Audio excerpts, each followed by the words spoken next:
Hey there, it's John Anthony Francis Wilcox, and these are six wonderful 30s and 40s songs. Before we get into it, the links to all the songs are, as always, in the comments section below this video. So, a bit off the beaten path for me, I know, but these are songs I actually associate with childhood and with my folks. Um, for the most part, I've heard them all my life, and we'll get into that as we go along. Song number one, and by the way, I'm doing these in a sort of chronological order, I suppose. Um, Song number one is Minnie the Moocher by Cab Calloway. Now, he first recorded this in 1931, but I'm pretty sure that the video that I found for it is later than that, but it's still very early. What a great song. Um, and let me sidetrack here.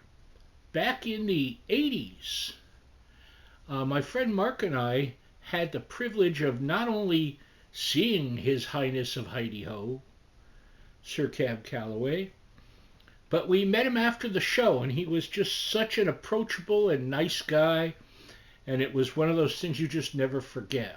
I've met a piece of history, is the way you see it, living history at the time. Um, Nowadays deservedly fondly remembered. But Minnie the Moocher, um, a scandalous song from the time if I think about it, because this was not a woman of good character. She was a low down hoochie coocher. And I'm pretty sure he mentions doing something with the gong, which was a drug slang. But it's all there with his fabulous voice and his wonderful presence. Cab Calloway was just a giant of the music business, of the entertainment business. And that is song number one, Minnie the Moocher. Song number two is Begin the Beguine by Artie Shaw. I don't believe Artie wrote it. Is it Cole Porter that wrote Begin the Beguine? Could be. Um, this performance, I think, I'm going to say it's circa 1938. It may be a little later, but Artie had his time with it initially in 1938. A great instrumental.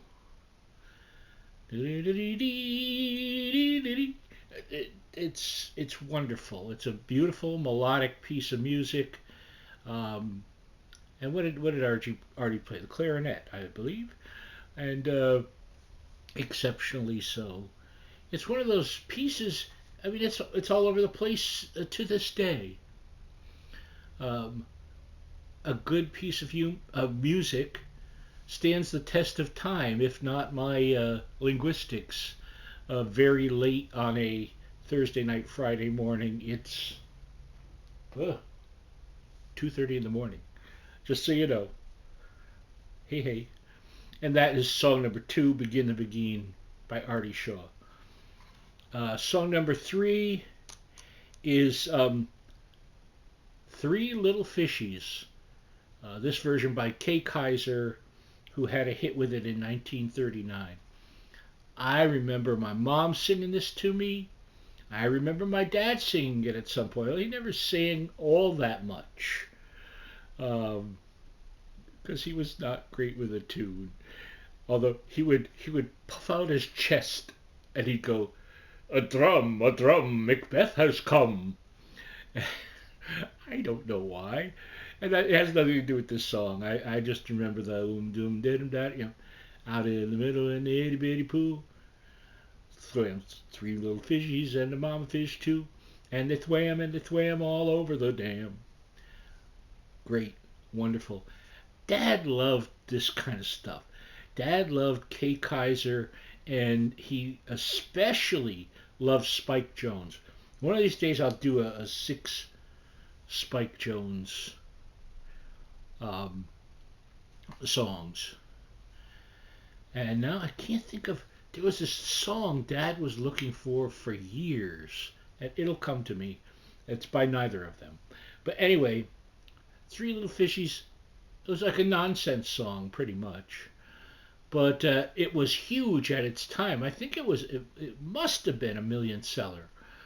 Um, and I believe it was a number one song. I could be wrong, but I don't think I am. It was a big thing in the late 30s. So, and it is song number three, Three Little Fishies from Kay Kyser. What did I put here for song number 4? Oh, In the Mood by Glenn Miller. We're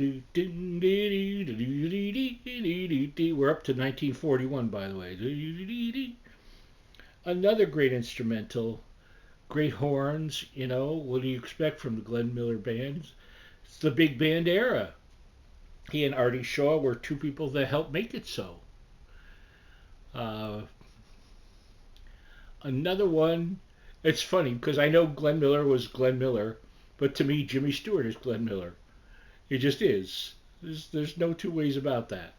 I'm sure if you ask Glenn Miller, who is Glenn Miller, he would have said, Jimmy Stewart's Glenn Miller.